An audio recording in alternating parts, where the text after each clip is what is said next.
happy Friday. Welcome to Spilling the Tea for Career Success. My name is Kate Pazesnik. I'm the CEO and founder of Quirk Personal Branding and Career Consulting. I'm super excited to be hosting this event today. Every month we do a live event where we invite a female expert who demonstrates expertise in their field to empower and equip you to better navigate your career and endeavors. We have so far covered topics including midlife health issues that impact you at work. We've also talked about being a neurodivergent and how that can impact yourself as an employee or even as a leader in an organization. We've also talked about how to balance work and life as a parent. And today we are going to talk about one of my very favorite topics, which is networking. And here's why we're going to talk about networking. Hubspot asserts that 85% of jobs are filled through networking. And according to CNBC, up to 70% of jobs are never published publicly. When I read those statistics, I started thinking, well, to me, that means that I need to be having conversations if I'm a job seeker because of the hidden job market and because those conversations can be so valuable in building relationships that will lead to potential opportunities, whether it's a job or joining a board, or maybe just expanding your network in a strategic and intentional way. Additionally, another study by LinkedIn in 2017, so keep in mind, this is pre-COVID, 35% of participants in the study said that casual conversations via LinkedIn messaging led to a new opportunity. Now, that's before everyone went on Zoom and started doing online networking. So I think that statistic has probably grown considerably.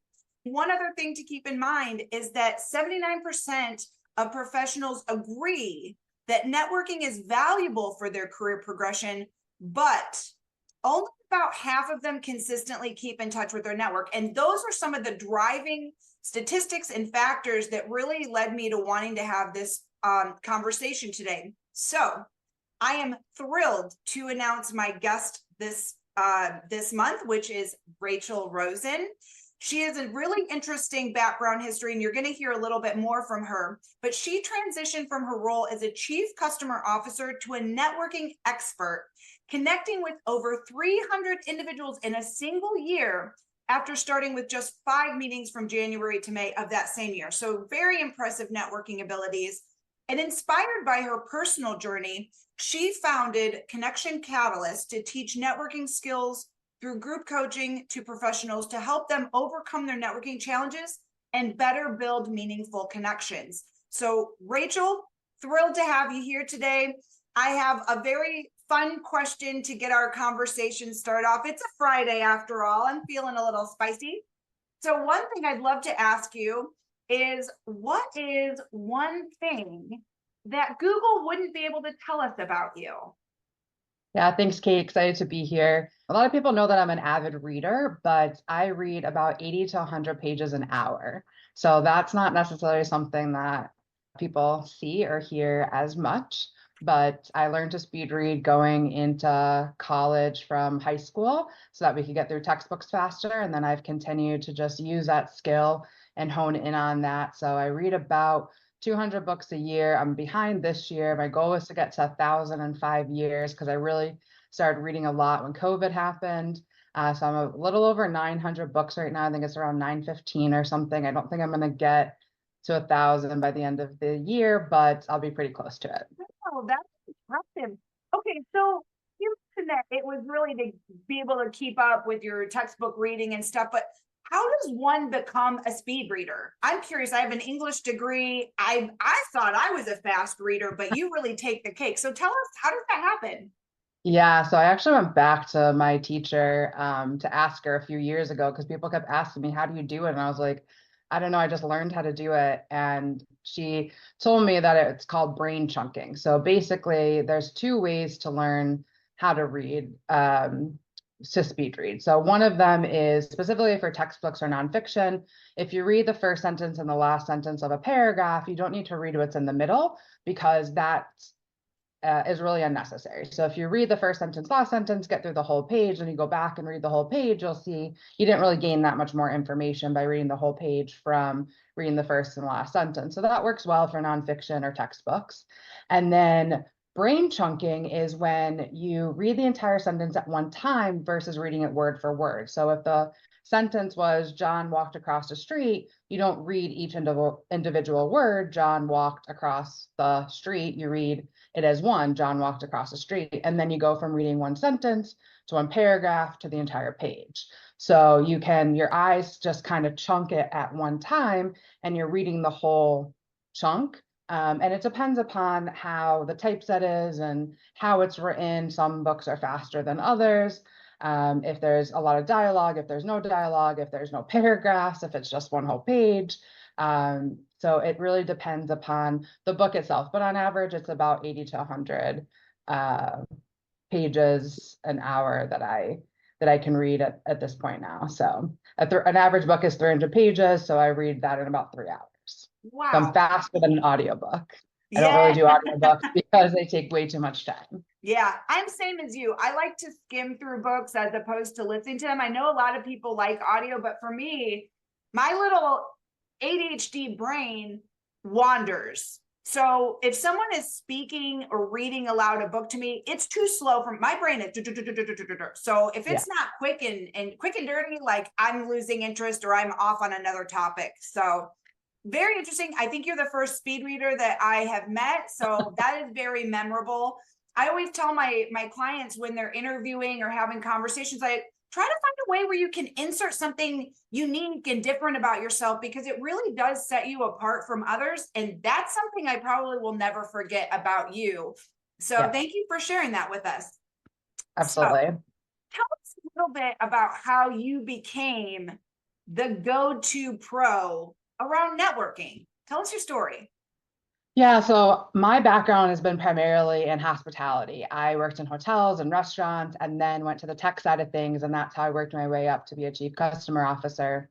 And so everything that I've done has been customer related. And so it's funny when you connect the dots looking backwards versus moving forwards, which is the Steve Jobs quote, you realize how everything is really connected. So through hospitality and through client management and customer success, everything is related to people.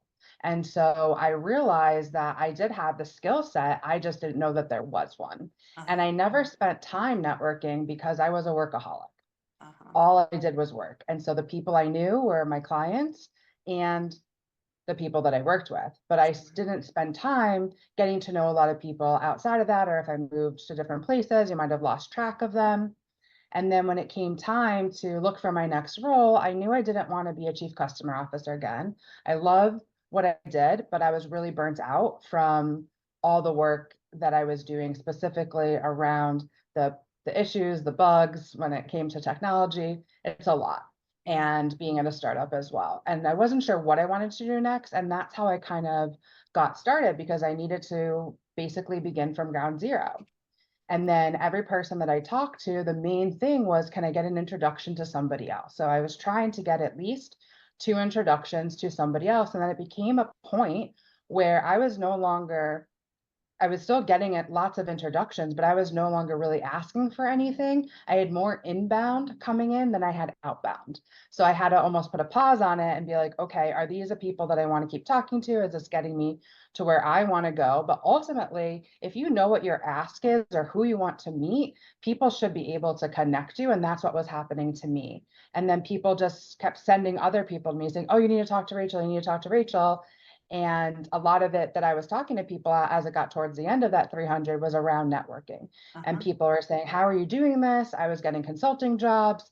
And I just spent a lot of time talking to all different people. And it was really the best thing that could have happened to me. I would have never fallen into this if I didn't go through the struggles of my own to start this process of networking. I can certainly relate to that. It's similar to how I got into being a career consultant. Is I was trying to figure out my own career and understood the struggles of losing a job, being fed up and quitting a job, struggling to find jobs, network. And I think through going through those experiences, we do become inspired to help others because we understand what it's like to go through that. And then you really do become equipped to be able to help others. Now, you already kind of gave us one tip that I just want to highlight because it's something that really hadn't occurred to me, which is when you've networked with individuals, you've made it a practice of asking them to connect you with additional individuals. Instead of just having one ask for that person, you were asking them to help you expand your network, which I think is something that's really valuable.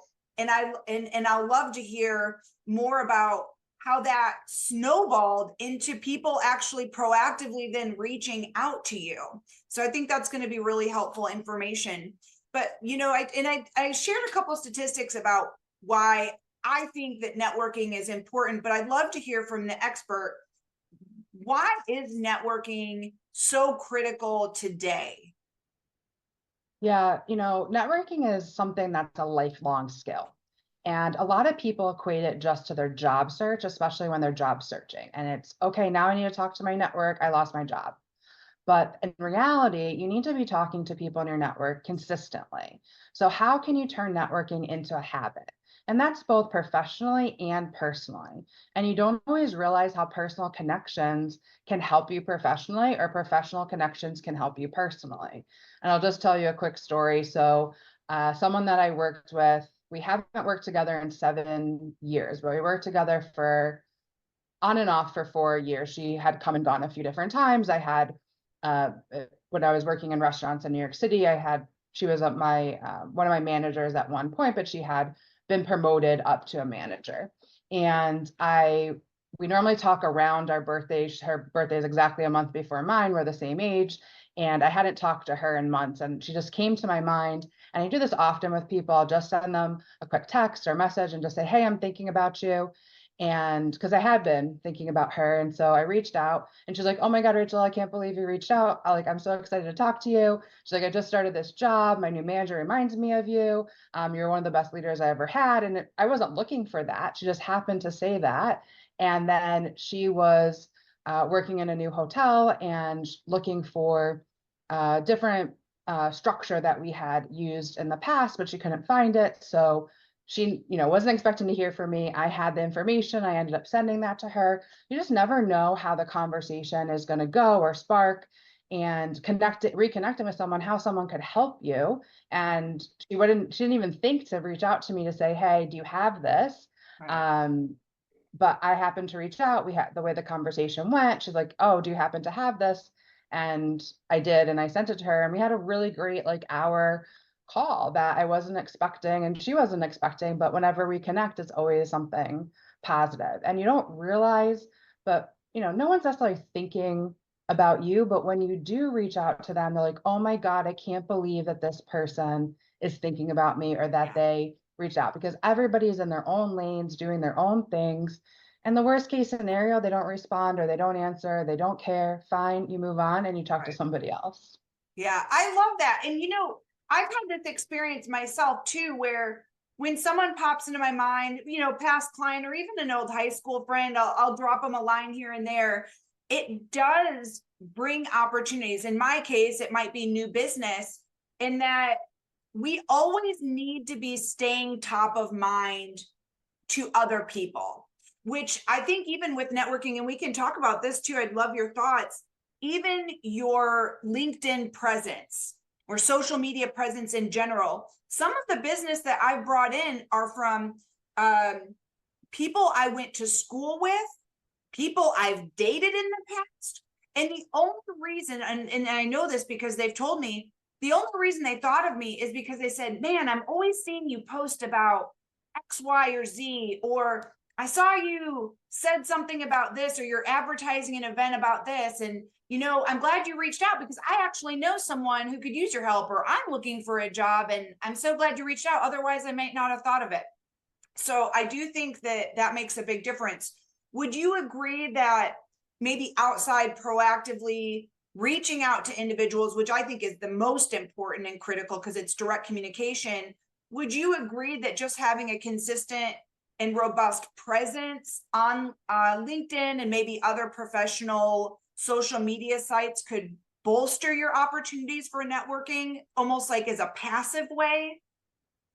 Yeah, it definitely helps when you have a presence on LinkedIn or other social media and you're talking about what's important to you, specifically on LinkedIn.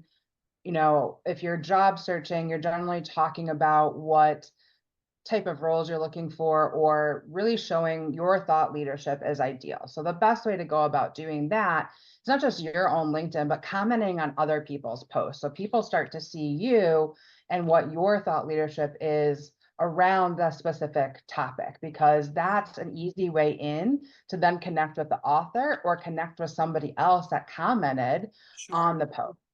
And then you can do a connection request from there versus cold connection requests. But I'm a strong believer in your warm network. And Hmm. what I consider your warm network are anything that you have an affinity to. Whereas Okay. LinkedIn is kind of like you don't have an affinity to that. You have to really, spend time. You're going to meet people, but it's all kind of digitally. But your warm network are people that either you or someone related to you has an affinity to. So that could be your alumni associations. That could be if you have kids, where your kids participating in recreational activities or the PTA or anything at your church or synagogue, anything of that nature. And also your neighborhood, places where you are all the time. What are the activities that you're doing that you can also talk to people about what you're doing or what you're looking for? And often people tell me, well, if I tell them about what I do, they have no idea what I do. Well, we need to get better at our elevator pitch so that they understand what you do, but also you never know who somebody else knows. You're assuming that they don't know anybody that could help you. But Hmm. if you're very clear on what your ask is or what your need is, they may know somebody, but if you don't say it, they're never going to be able to help you. Right. And we never truly know. And I'll just give you another story. Someone else that I know was kind of fearful to talk to people on a plane. And she happened to have a conversation with her seatmate.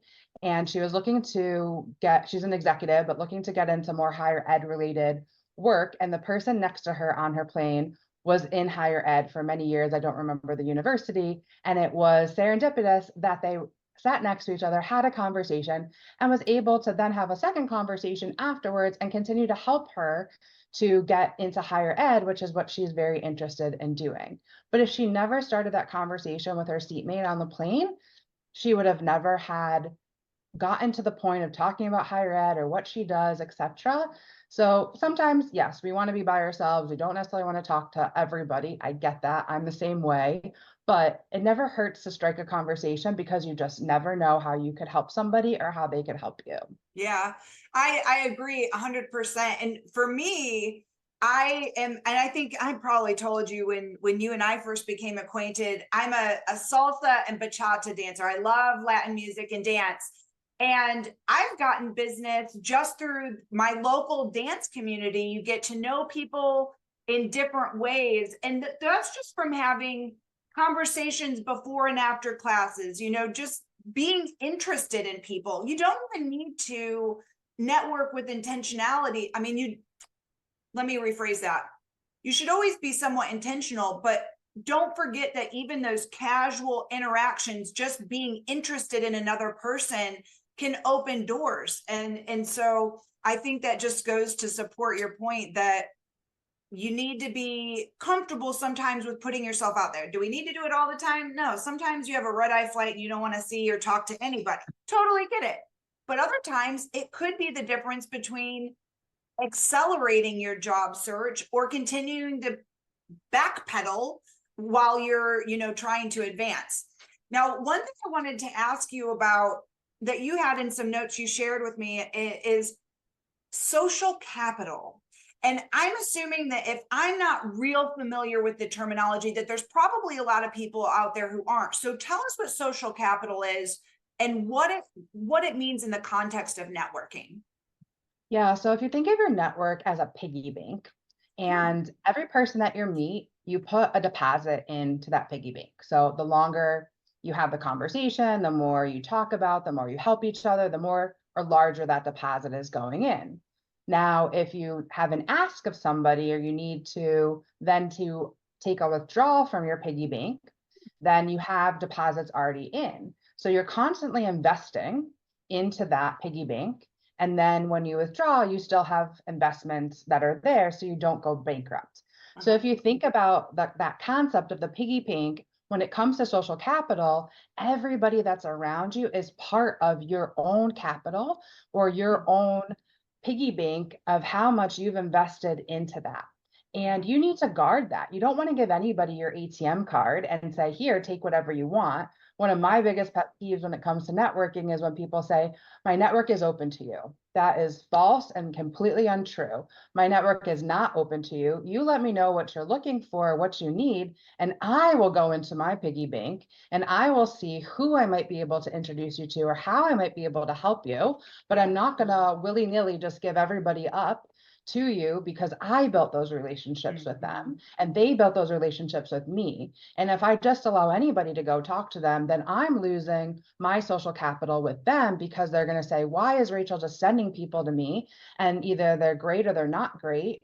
But either way, you have no idea what the other person has going on in their life. You don't know if they have time to talk to them. You don't know if they want to talk to them. And so when we think about making an introduction to somebody, I'm a huge proponent of what I like to call the double opt-in. So if I'm going to introduce you to Fred, I'm going to go to Fred first and I'm going to say, hey, Fred, I just met Kate. I think she'd be a really great connection for you. Are you open to an introduction? And Fred would say, yeah, I am. I go to you, Kate, and I say, hey, Kate, Fred is open to meeting you. Are you open to meeting him? This is why. And he says, yes, then I would make the introduction. But I don't do it until both parties have agreed because I want to make sure that they both want to meet and they both have the time to meet now. If Fred says to me, Rachel, I'd love to meet Kate, but I'm going on vacation for the next 2 weeks. Can you hold up and just make the introduction when I come back? Sure, absolutely. Do that for them because they're helping you out by meeting you, Kate. And so however you can make that happen is ideal. And then the other tip that I like to give is I generally do introductions via video on LinkedIn DM. And the reason why I do that is because it takes about 30 seconds or less to do that introduction. People see your face, they get excited about that you're excited to make that introduction. And when you're writing an email, it takes 5 minutes, 10 minutes, 30 minutes, depending upon who it is. You're thinking about why I need to connect, why am I connecting them? You want to make it fun. You want to, put your personality into it. I know for myself, I'm like, yeah, I can write okay, but I'm much better if I'm speaking than if I'm writing, and it takes me a lot less time.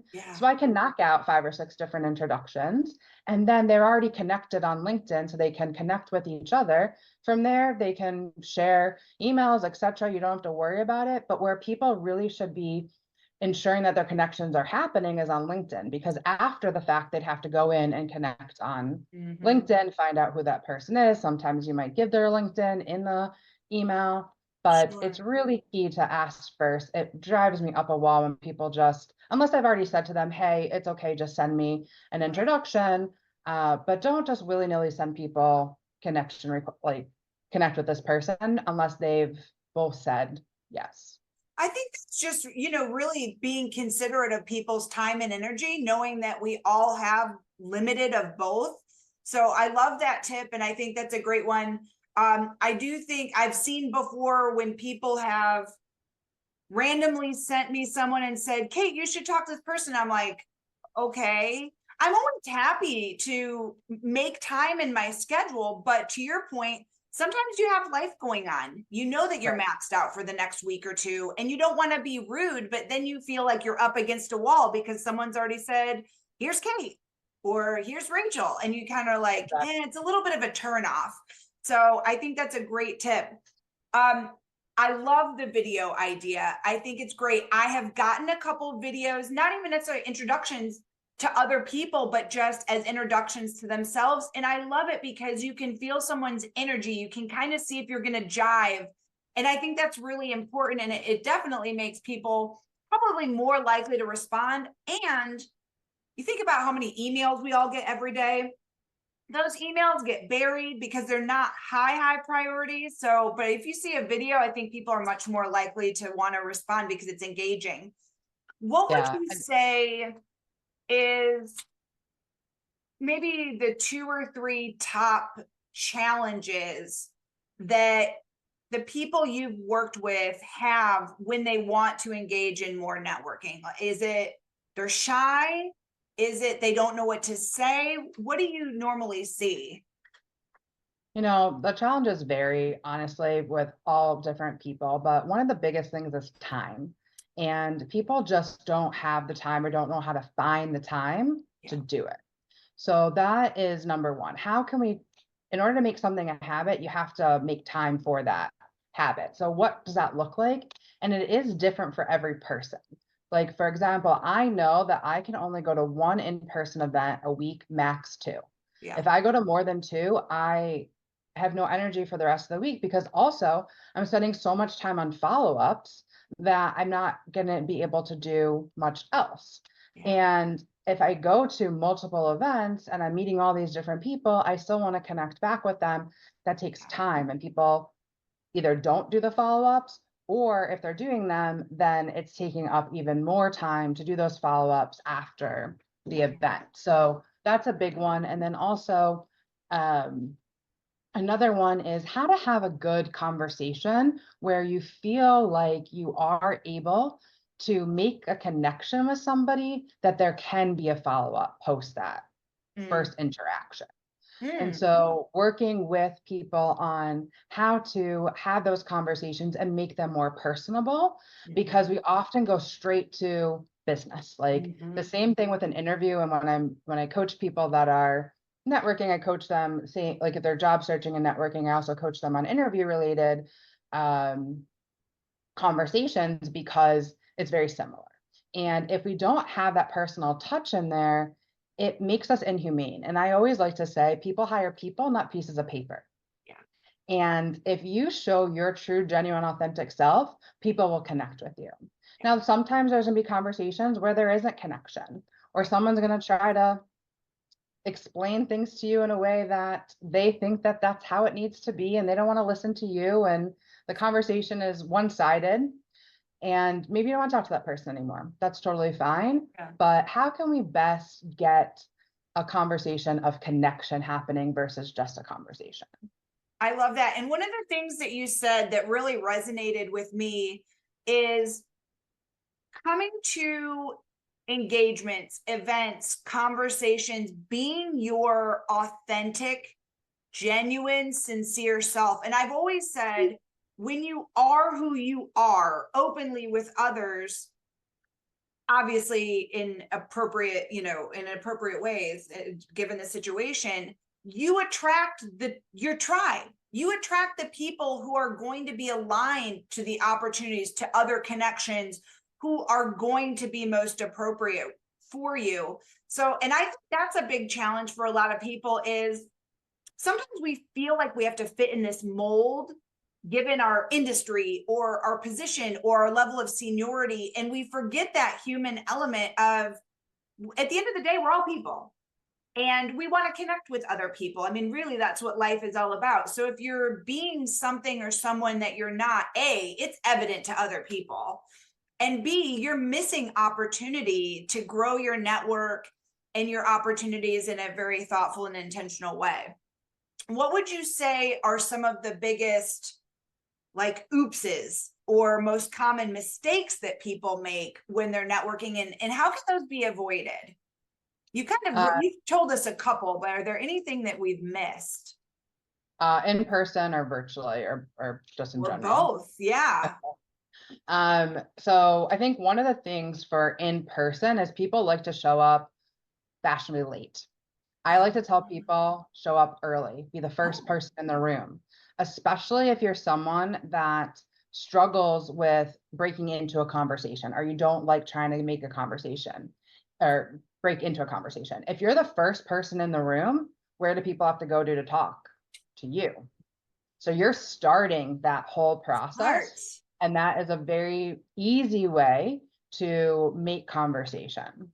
The second thing for in person is oftentimes, depending if there's someone specific you want to meet, like if you want to meet a speaker, or if I was just coaching actually a college student who went to a recruiting type of event and wanted to meet the recruiters, and there was 8 of them. And I said, be the very last person to leave that room. Do not leave until everybody else is gone, because those people that are the recruiters are not leaving. So then you're going to get your one-on-one time with them at the very end. And what happened? He did, and he got a coffee chat with the recruiters so he could continue the conversation.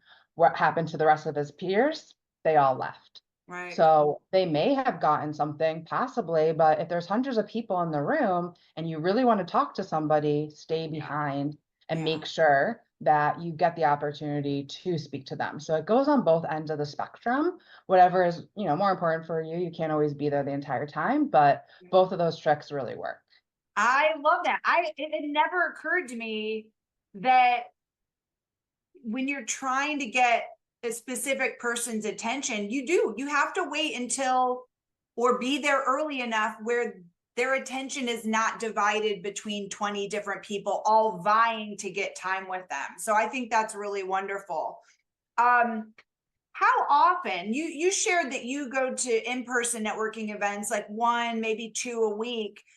For maybe the average person, or maybe someone who's a little new to in-person networking, how often should they network in person, maybe versus online networking? And what's the easiest way to sort of ease into that? Would it be starting slow? Would it be going to a small networking event versus a large one? What is your suggestion? Yeah, so the way that I actually started, because also coming out of COVID, I wasn't used to going to events again. So I had to get this whole process started for me to figure it out. So I started a goal for myself. I'm going to go to one a month. Okay. So I did one a month, and the size of the event definitely varied. I personally don't like going to large events. It's just, I don't enjoy it. It's not something that I like. Some people love it. I don't really like it. So if it was, maybe a couple hundred people, that's fine. But I don't like going to large conferences of thousands of people. I don't find it valuable really for me, but that's myself. And so it's learning what you like or what works for you. And it could be going to something, a small intimate dinner of 8 people can be something that is another way to network. So I do small group dinners in New York City, up to 8 people for executives and entrepreneurs. And I do that twice a month. So if anybody's in New York City, an executive or entrepreneur that wants to participate, happy to have you join and apply. But I facilitate that conversation to make it easy for people to connect. But find the places and spaces that you want to learn from. And one of the reasons why I do those dinners is because I bring people together from different industries, roles, genders, generations, because we're often talking to the people in our circles that are the same. So let's just say you're in marketing. So you're only going to marketing related events. Or let's say you're in pharmaceuticals and you're only going to pharmaceutical related events. But if you talk to people that are in different industries, you get new ideas. If you're talking to people in the same industry or the same role, you're often recycling those ideas. And it was an idea that was inspired to me by Adam Grant from his book, Give and Take. And he was recently, about a little over a year ago, was on American Express Business podcast talking about that book years later and what his thoughts were on when he wrote that book then versus now. And we don't realize that we don't often expand our circles. We tend to stay in the same circles. So if you have been networking for a while, this tip works for you too. Find other places where you might be able to talk or be in other than the ones that you're currently in. And if you're brand new, start with circles or finding places that are of interest to you. And you can do that easily, not just on LinkedIn, meetup.com. Luma is another great site to find, and Luma's in a lot of different cities. There are a lot of things that are posted on there that can be specific to professional networking, but there's also personal things that you can do or passions that you might have that you're going to find people. And one of the other things, when you are talking to people, where can they invite you to? So besides for the introduction, is there some place that they can invite you to that's going to help you as well? And that's really another thing that a lot of people don't realize is if you connect well with somebody, where are they spending their time? Where might you want to spend your time as well? Ooh, excellent tip. That is a great point. Yeah, even asking the people that you're networking with, where do you typically network, or what associations are you affiliated with? I think that's a really good tip as well. You're dropping all sorts of really interesting things. I've been like making little scratchy notes here and there because I'm learning some new things myself that, I'd like to employ. So I really appreciate all these gems that you're sharing with us. And I My want to pleasure. remind listeners, if you have a question, let us know. We would love to hear from you. We're covering a lot of information. So if we move to past a topic of interest, raise your hand, let us know. We'd love to slow down and address your questions. Or if you have something you'd like to add that's worked for you, we're open to hearing that as well too. Now, we talked about coming to the table, being your authentic self, but let's talk about mindset, your attitude, the way you approach networking. Tell us why that matters when you're networking. Yeah, so there's a really great philosophy that I actually got from a dating coach that I love. It's called NATO.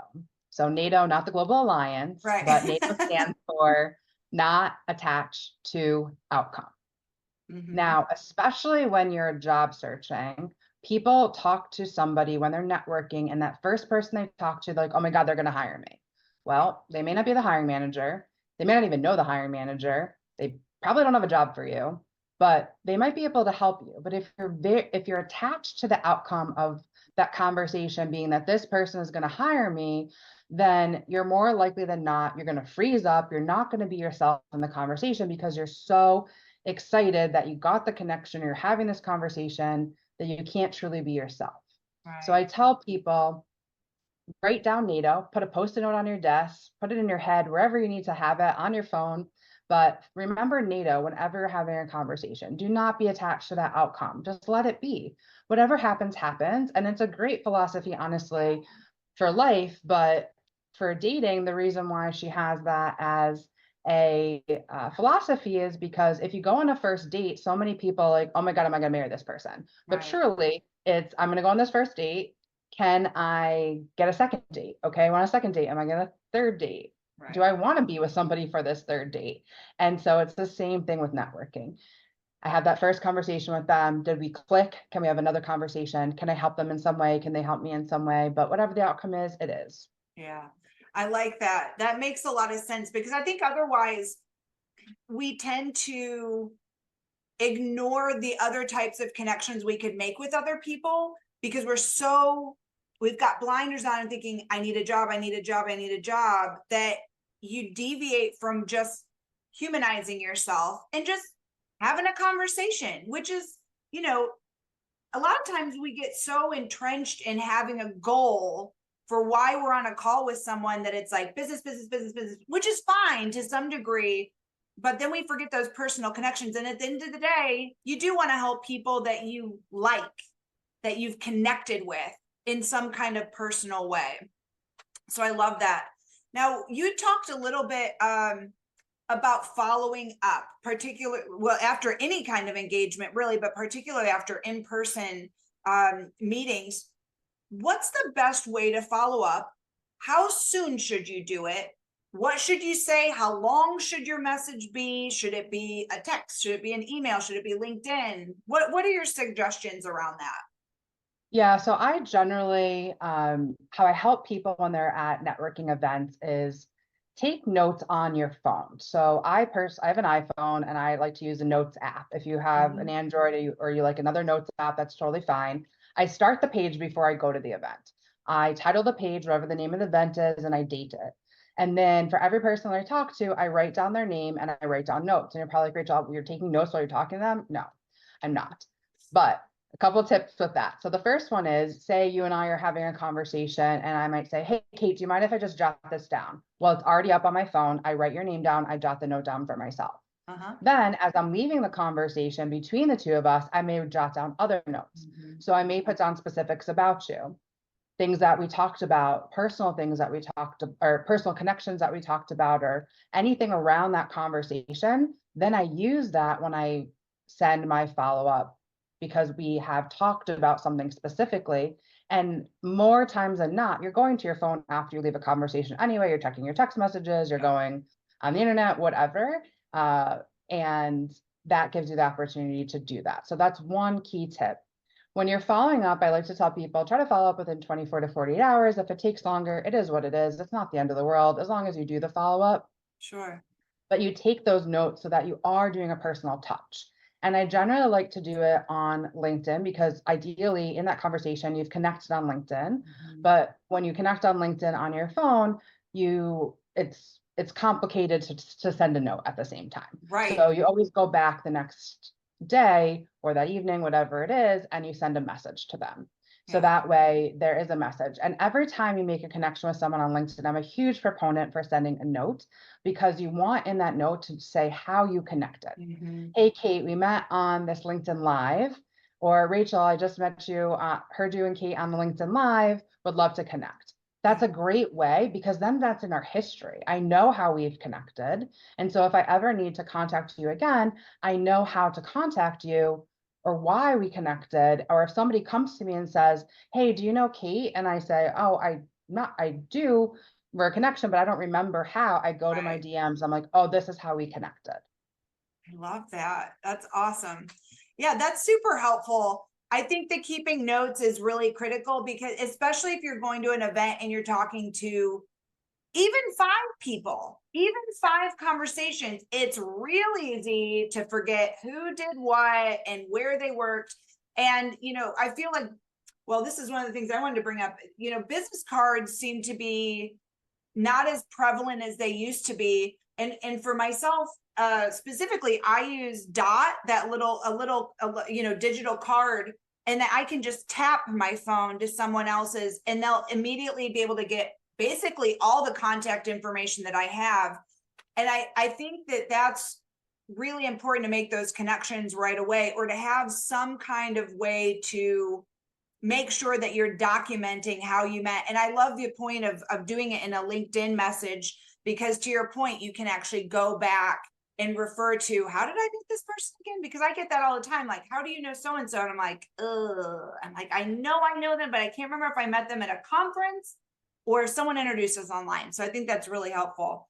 Now, yeah, and if you do have a personal CRM, or even if you don't, I do highly recommend just downloading your connections off LinkedIn every so often, even if you just do it once a quarter, because you don't want to lose that information. And LinkedIn is a service, it's a technology, and anything can happen. There could be a blackout of LinkedIn, anything can happen. You don't want to lose all of that. So just make sure that you're downloading that every so often for yourself.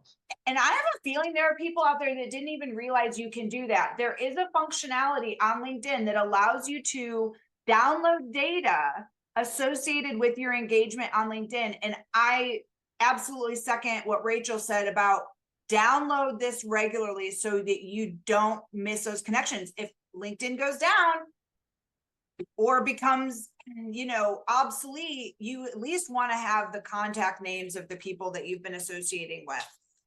Speaking about social media platforms, how would you recommend, or how do you suggest people use social media platforms for networking online to expand their network? Yeah, I mean, I think the biggest thing is LinkedIn, especially when you're job searching. I mean, you can, find people on TikTok and Instagram, and Twitter is another, well, I guess it's X now, Threads, any of those types of places. You can spend time in or around, depending upon your industry too. But most industries are going to be, LinkedIn is going to be the best place. For example, in hospitality, it's not really hospitality tech, yes, but if you're in restaurant world, people are on LinkedIn, but they're not talking on LinkedIn. So if you want to work at a specific restaurant, LinkedIn is not the place to be. You probably want to be looking at their Instagram or their TikTok or something else. So wherever the industry is that you're really interested in, that's where you want to be spending the time. Where are they spending their time? And if there's a specific company that you really like, where is that company posting the most? It may not be LinkedIn. It might be that they do a ton of social media on Instagram and TikTok, and that's where you want to be spending your time. So be specific based upon what industry you're looking for, what company you're looking to work at, and what type of people you want to connect with that may be interesting to you. And what I like to tell job searchers specifically is often people want to just go to the hiring manager. Well, that's good, but talk to people that have the role that you want. Yep. Find out from them, how did they get that role? How did they get to that company? What was their progression? What recommendations would they have for someone that's trying to get into that role? You also never know if they're going to be leaving that role soon. If you have a really good connection with them, maybe they will want you to take their role. So Yes. it's another great way to talk to people. And then secondly, talk to people that are adjacent to that role that you want. So for example, if you're in sales, talk to people in marketing, talk to people in finance, talk to people in operations, so that you can have a better understanding of what they look for in someone in that role. Because oftentimes you're going to be interviewing with them, but you're also going to have a better outside point of view on how you can help others besides for the direct team that you're working with. Because regardless of what level you're in, cross-functionality is one of the most important pieces of working in any company. Yep. And I also talk to people in my own practice on how to network within your own company. And a big piece of that is that cross-functional conversations that you're having. I think a lot of people forget that is how critical it is to network where you're already working. Yes. And I mean, even for future opportunities, when you are ready to leave the company, a coworker may have worked at a company in the past that you'd like to go to, or a person that you connected with at your company moves on and you've already established a relationship and they help you get a position at the new company they're at.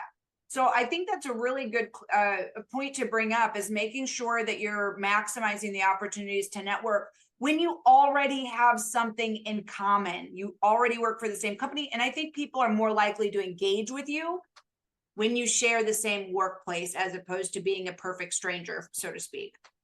Absolutely. How would you suggest people prepare themselves for a networking engagement? Do they need to bring anything? Should they dress a certain way? Should they prepare something to say? Like, what's your advice for people when they're about to go to an in-person event? Yeah, so if you're going to an in-person event, the biggest thing I say for people is the energy that you're bringing to the table. And you want to be in your best state that you possibly can be in. If you go in and you just had a horrible day at work because you've been working, or your kids did something that you're like, oh my God, this is the worst thing, or your partner did something and you're like, I can't do this, or you just had a really bad day, you're not in a good state and you're not going to want to be there. Yeah. So how can you get yourself lit up and excited? And I like to tell people, think about it from your five senses. So the first sense that people generally get excited the quickest is through music or sound. So hearing. So create a playlist for yourself. What is a hype playlist that you can turn on that's going to just change your energy in an instant? Do that. It really does make a difference. So that's the first sense. The second sense is smell. So is there a scent that you really like that you can either have on you? And if you have it on you, just make sure it's not too heavy, because you don't want everybody to smell you. But is there something that can, yes, they can smell you, but you don't want the smell to carry, I should say, wherever you are. But is there something that you can smell or have on you that's going to just jog your memory or just like excite you? So smell.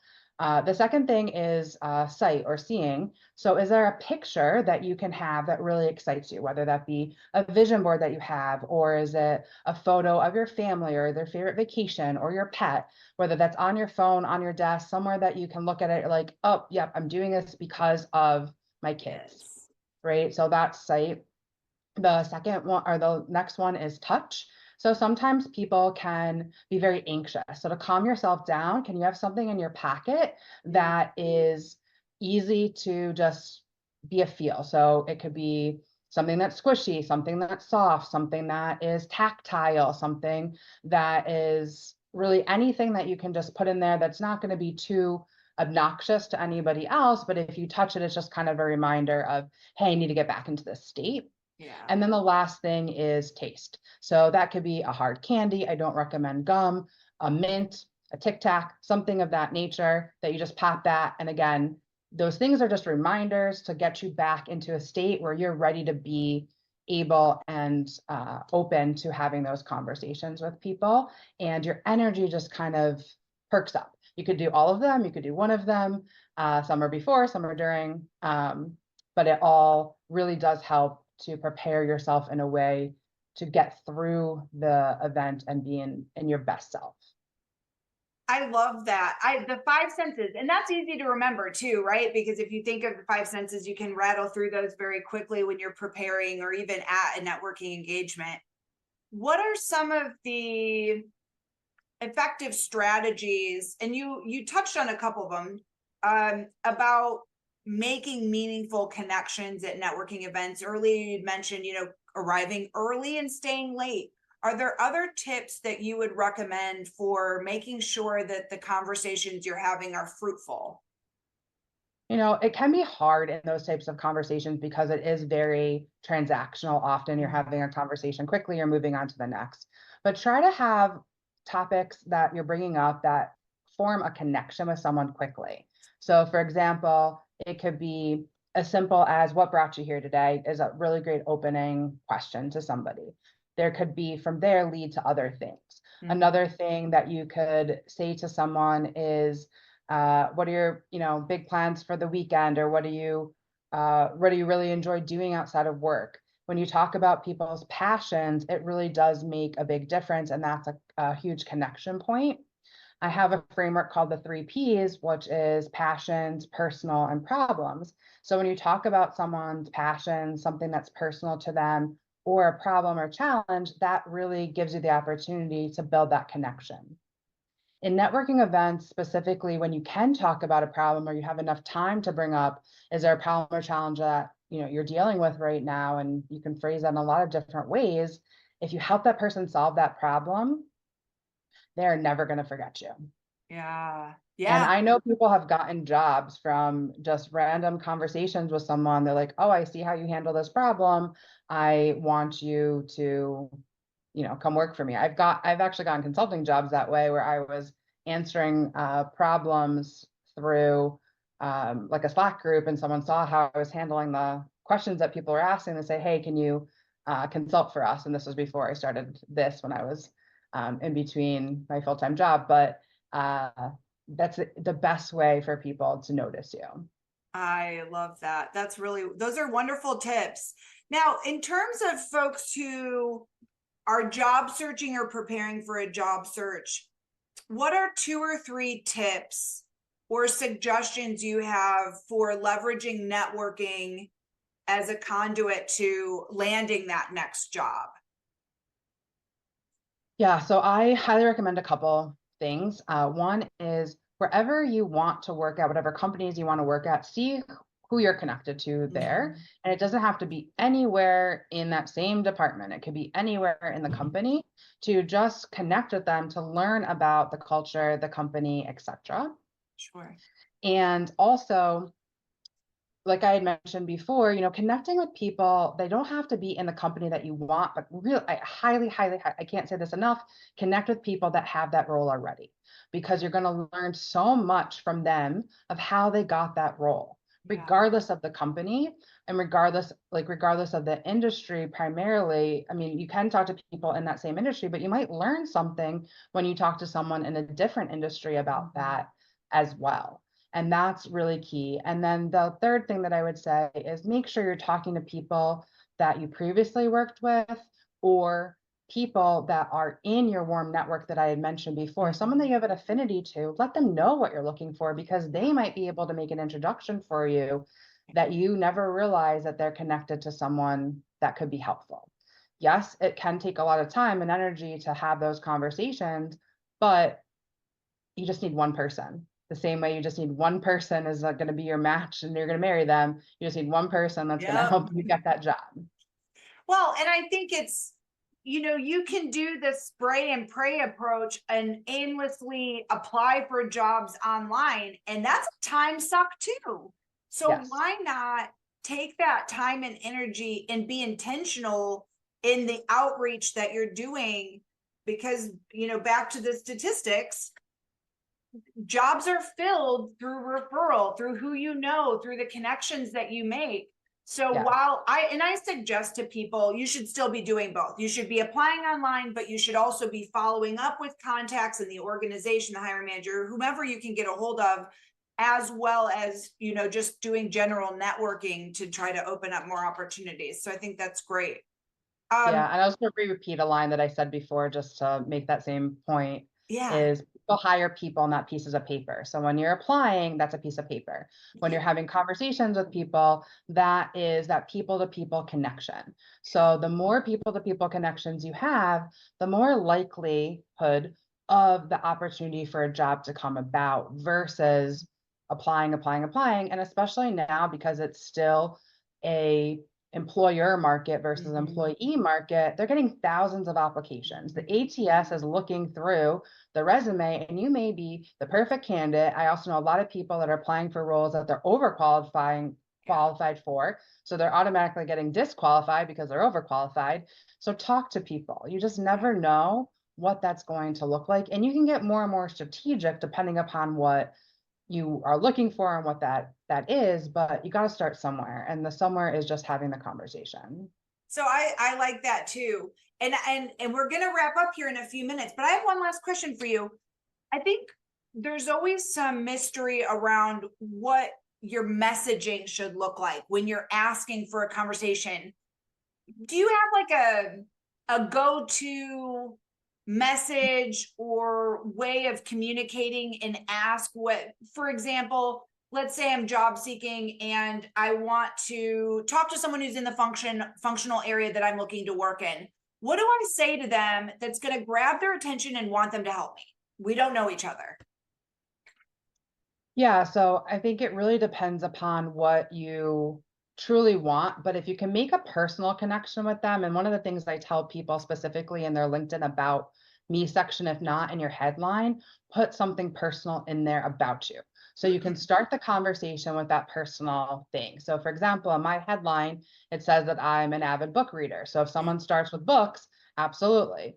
In my bio, one of the things that says about me is I love the New York Mets. I once had somebody reach out to me and say, "Oh, you're a New Yorker, you must love the Yankees." I said, "I'm not talking to you. Yeah. I didn't read my bio. I love the Mets. I don't like the Yankees. Why are you even saying the Yankees, you know?" So, if you give people the opportunity to find that personal touch, use the personal touch, because it's a much easier way to get in there to have that conversation. Yeah. And also with other people, especially we talked about LinkedIn briefly, but follow their content, research them. What did they talk about? What have they said? Yeah.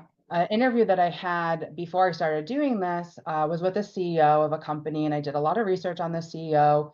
And one of the things that I talked about in our interview was a podcast that he was on. He's like, "I can't believe you listened to that podcast."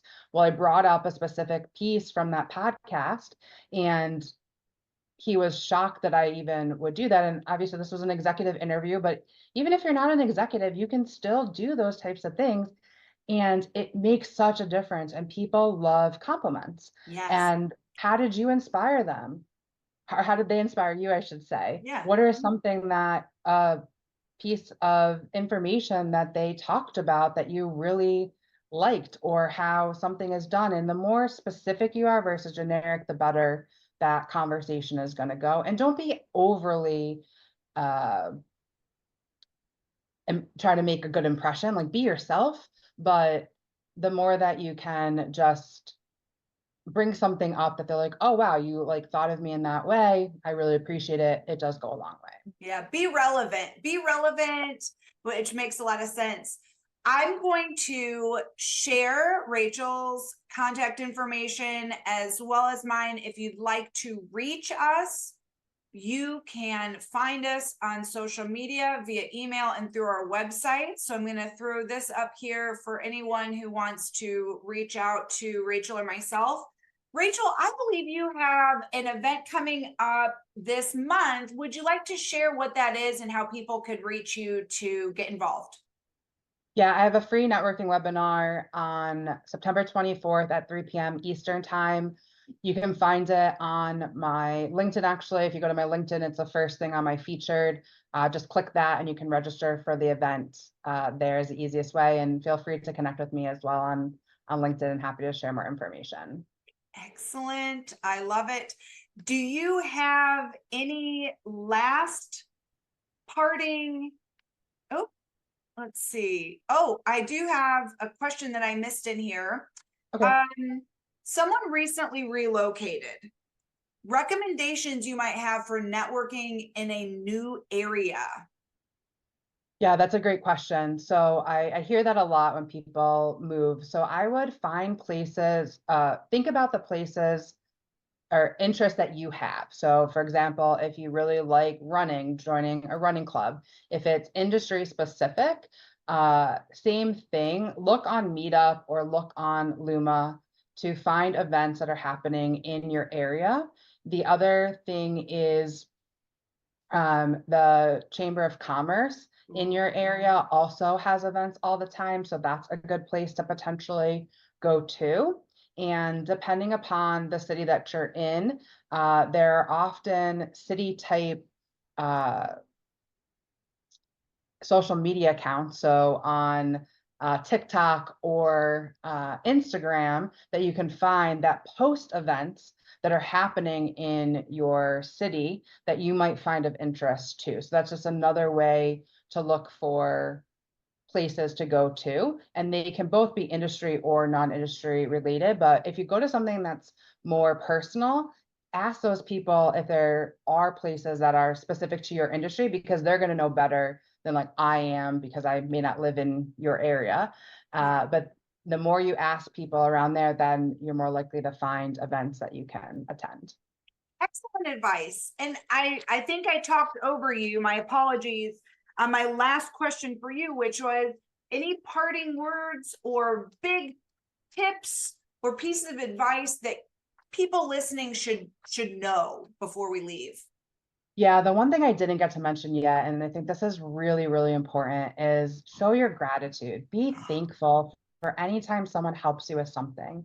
Yeah. And one of the biggest things that I really love to do is if someone makes an introduction to me, I go back to that person that made that introduction and I thank them for that introduction. And that does not happen often enough. People, again, are putting themselves out there, and you want to make sure that you thank them. And also, after any sort of networking conversation, especially one-on-ones, make sure you thank the person that you had the conversation with, regardless if they initiated it or you initiated it. Just send a thank you and try to do that within 24 to 48 hours. Love it. That's all excellent advice. You have been a wealth of information and advice. I mean, like, you exceeded my expectations. You and I had already talked before we met, and I knew you were going to be a great guest to have on. But I learned several new things. I thought I was a pretty good networker, but I'm like, I gotta brush up my game a little bit, I think. And I think the setting aside time and intention to networking is really critical. We play it off, oh, we don't have time. Block it off on your calendar, people. That's the only way anything gets done at my house. If it's not on the calendar, it's out of sight, out of mind. So Yeah. put an hour, half an hour a week to do LinkedIn connections or to reach out to someone you haven't talked to in a while. I think it's a really valuable practice and a habit to establish. Rachel, I just want to thank you so much for sharing your expertise and your time and your really wonderful energy with us today. I feel elated and excited and like ready to step up my networking game. And I guarantee that the people who are listening are feeling the same way, feeling inspired to reach out in a more intentional and thoughtful way. So thank you so much for sharing your expertise with us today. And I hope everyone has a wonderful weekend ahead. Thanks again. Absolutely. Thanks so much. All right. Cheers.